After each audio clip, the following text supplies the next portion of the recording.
ओम परमात्मने नमः। अरुंधति दर्शन न्याय स्थूल से क्रमशः सूक्ष्म की ओर जाने के अनुसार भगवान ने इस अध्याय में पहले क्षर और फिर अक्षर का विवेचन करने के बाद अंत में पुरुषोत्तम का वर्णन किया।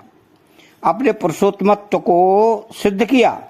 ऐसा वर्णन करने का तात्पर्य और प्रयोजन क्या है, इसको भगवान आगे के श्लोक में बताते हैं कि एत गुह्यतम मम शास्त्रमिद मुक्तमम मया नघ एतद बुद्ध्वा बुद्धिमानस्या तकृत कृत्यश्च भारत। अर्थात अनघ अर्जुन को निष्पाप इसलिए कहा गया है कि वो दोष दृष्टि असूया से रहित थे। दोष दृष्टि करना पाप है, इससे अंतःकरण अशुद्ध होता है।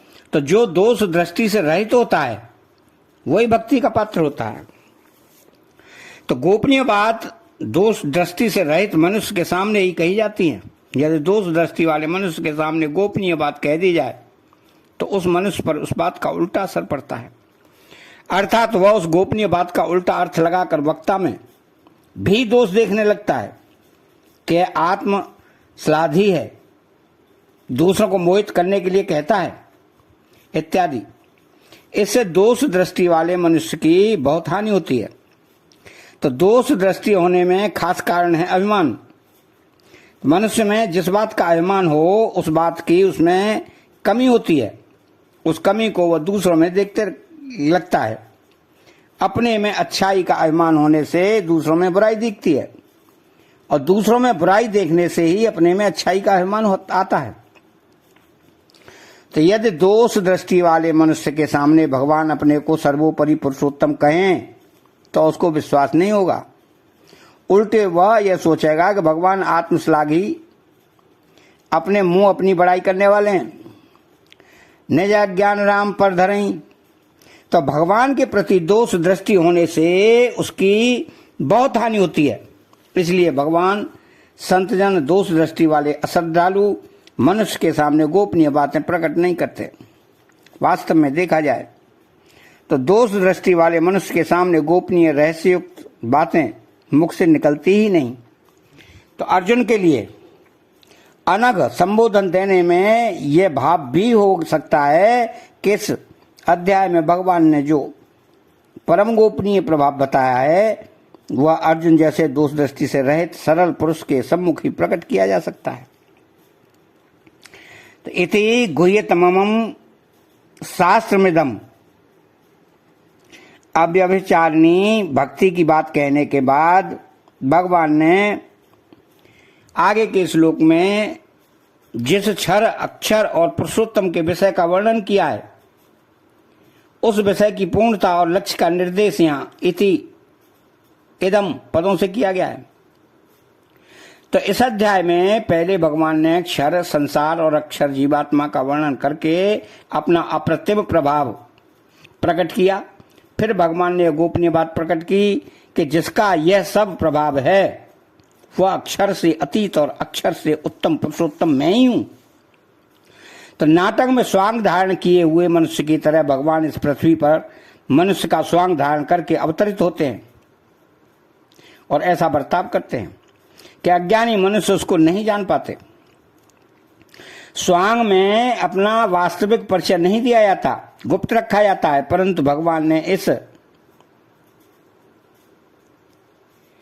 अपना वास्तविक परिचय देकर अत्यंत गोपनीय बात प्रकट कर दी कि मैं ही पुरुषोत्तम हूं। इसलिए इस अध्याय को गुह्यतम कहा गया है। तो शास्त्र में प्राय संसार जीवात्मा परमात्मा का वर्णन आता है। इन तीनों का ही वर्णन यहां हुआ है, इसलिए इस अध्याय को शास्त्र भी कहा गया है। तो सर्वशास्त्रमयी गीता में केवल इसी अध्याय को शास्त्र की उपाधि मिली है। इसमें पुरुषोत्तम का वर्णन मुख्य होने के कारण इस अध्याय को गुह्यतम शास्त्र कहा गया है। इस गुह्यतम शास्त्र में भगवान ने अपनी प्राप्ति के 6 उपायों का वर्णन किया है। संसार को तत्व से जानना, संसार से माने हुए संबंध का विच्छेद करके एक भगवान के शरण होना, अपने में स्थित परमात्म तत्व को जानना, वेदाध्ययन के द्वारा तत्व को जानना और भगवान को पुरुषोत्तम जानकर सब प्रकार से उसका भजन करना। और संपूर्ण अध्याय में के तत्व को जानना, तो जिस अध्याय में भगवत प्राप्ति के ऐसे सुगम उपाय बताए गए हों उसको शास्त्र कहना उचित ही है। मया उत्तमम, इन पदों से भगवान यह कहते हैं कि संपूर्ण भौतिक जगत का प्रकाशक और अधिष्ठान समस्त प्राणियों के हृदय में स्थित वेदों के द्वारा जानने योग्य एवं क्षर और अक्षर दोनों से उत्तम साक्षात मुझ पुरुषोत्तम के द्वारा ही यह गुह्यतम शास्त्र अत्यंत कृपा पूर्वक कहा गया है। तो अपने विषय में जैसा मैं कह सकता हूं वैसा कोई नहीं कह सकता, कारण दूसरा पहले मेरी ही कृपा शक्ति से मेरे को जानेगा, फिर वह मेरे विषय में कुछ कहेगा, जबकि मेरे में अनजानपना है ही नहीं। तो वास्तव में स्वयं भगवान के अतिरिक्त दूसरा कोई भी उनको पूर्ण रूप से नहीं जान सकता। अर्जुन ने भगवान से कहा था कि आपके सिवाय दूसरा कोई भी मेरे संशय का छेदन नहीं कर सकता।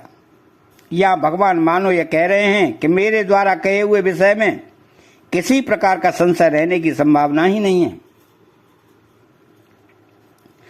तो एतद् बुद्ध्वा बुद्धिमान्य स्यात्कृत कृत्यस्य भारत, भगवान ने जो संसार की वास्तविकता जीवात्मा के स्वरूप और अपने अप्रतिम प्रभाव एवं गोपनीयता का वर्णन किया है उसका विशेष रूप से निर्देश यहाँ एतत् पद से किया गया है। इस गुह्यतम शास्त्र को जो मनुष्य तत्व से जान लेता है वह ज्ञानवान अर्थात ज्ञात ज्ञातव्य हो जाता है, उसके लिए कुछ भी जानना शेष नहीं रहता। क्यों कि उसने जानने योग्य पुरुषोत्तम को जान लिया। तो परमात्मा तत्व को जानने से मनुष्य की मूर्खता नष्ट हो जाती है। परमात्मा तत्व को जाने बिना लौकिक संपूर्ण विद्याएं, भाषाएं, कलाएं आदि क्यों न जान ली जाएं, उनसे मूर्खता नहीं मिटती। क्योंकि लौकिक सब विद्याएं आरंभ और समाप्त होने वाली अथवा अपूर्ण हैं। तो जिसकी लौकिक विद्याएं हैं सब परमात्मा से ही प्रकट होने वाली हैं, अतः वो परमात्मा को कैसे प्रकाशित कर सकती हैं। इन सब लौकिक विद्याओं से अनजान होते हुए भी जिसने परमात्मा को जान लिया है वही वास्तव में ज्ञानवान है। तो सब प्रकार से भजन करने वाले जिस मोह रहित भक्त को सर्ववित कहा गया है उसी को यहाँ बुद्धिमान नाम से कहा गया है। यहाँ च पद में पूर्व श्लोक में आई बात के फल प्राप्त प्राप्तव्यता का अनुकर्षण है। पूर्व श्लोक में सर्वभाव से भगवान का भजन करने था, अव्यभिचारिणी भक्ति की बात विशेष रूप से आई है। तो भक्ति के समान कोई लाभ नहीं है, लाभ के किछु हरि भगत समाना। अतः जिसने भक्ति को प्राप्त कर लिया वह प्राप्त प्राप्तव्य हो जाता है, अर्थात उसके लिए कुछ भी पाना शेष नहीं रहता।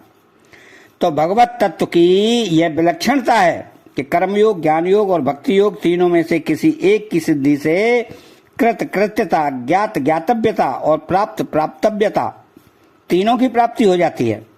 इसलिए जो मनुष्य को जान लेता है उसके लिए फिर कुछ जानना पाना करना शेष नहीं रहता, उसका मनुष्य जीवन सफल हो जाता है।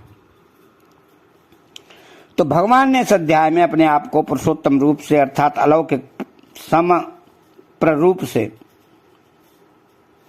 प्रकट किया है, इसलिए इसको गुह्यतम शास्त्र कहा गया है।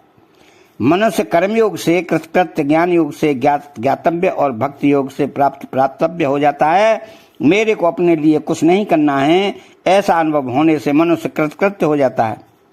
शरीर मेरा नहीं है, शरीर पर मेरा अधिकार नहीं है तथा शरीर से मेरा संबंध नहीं है, ऐसा अनुभव होने से मनुष्य ज्ञात ज्ञातव्य हो जाता है। तो मेरे को कुछ नहीं चाहिए, ऐसा अनुभव होने से मनुष्य प्राप्त प्राप्तव्य हो जाता है। इस श्लोक में आए बुद्धिमान पद में ज्ञात ज्ञातव्य होने का भाव आया है।